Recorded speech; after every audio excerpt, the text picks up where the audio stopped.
SAGA Egmont presents A Gravely Troubling Discovery by Hannah Hendy. Read by Jenny Funnell. In loving memory of Angela McTaggart. Prologue.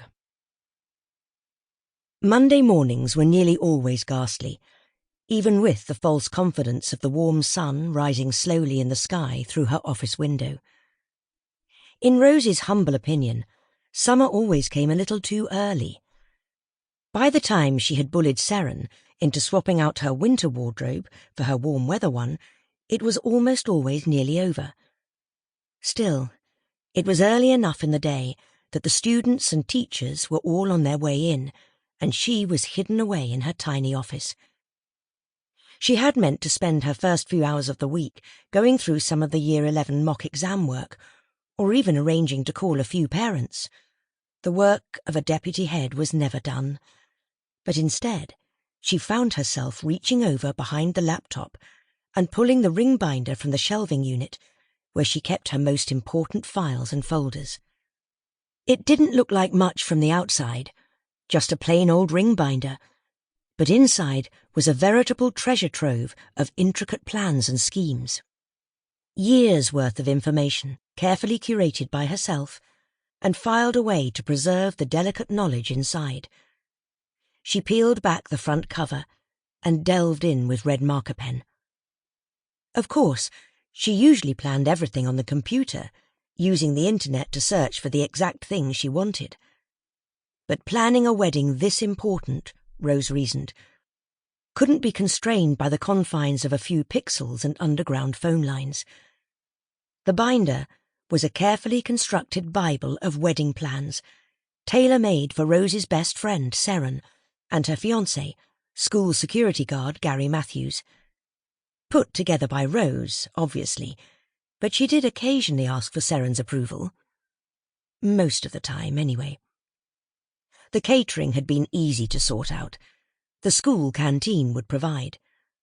Rose would never tell any of them how much she enjoyed their wares, however, lest Clementine Butcher-Baker's head grew too big to fit through the doorway of the kitchen. But all the same, a meal cooked by the canteen staff was a much better prospect than a boring roast dinner at a chain hotel. There had been tricky intricacies to fathom with that. It might not be entirely practical to use the school canteen if the venue was too far away from it. And, of course, they would have to leave plenty of time between the ceremony and the wedding breakfast to ensure that Margery and her team of Education Centre nourishment consultants could attend both. Seren would have the day off from kitchen duties, of course. Rose was sure with a bit of careful preparation they would manage it. She hadn't yet mentioned it to Margery, but she had already blackmailed Mrs. George and the rest of the English department into working for the day as the waiting staff. Mrs. George had folded at the mere mention that Rose knew. She had supplied her form group with shop-bought cakes and pastries, aiding them in the winning of the Christmas bake sale competition.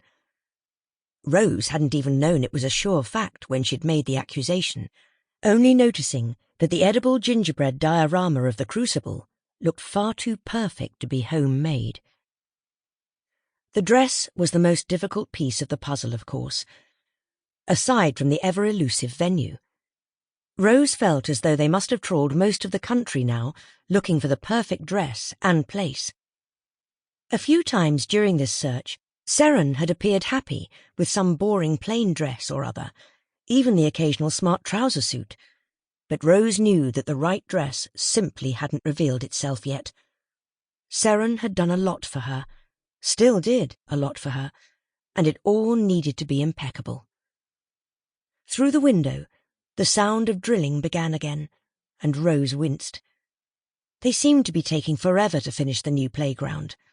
Really, how difficult could it be to drag it all up and then relay it? And did they really need to start it all so early? It was barely 8:10. She had said as much to James that morning, but he had rolled over in bed and told her that it shouldn't be too much longer. She hadn't wanted to bother him much more than that. There was a big school-wide inspection coming, and she knew that as headmaster Sample complete. Ready to continue?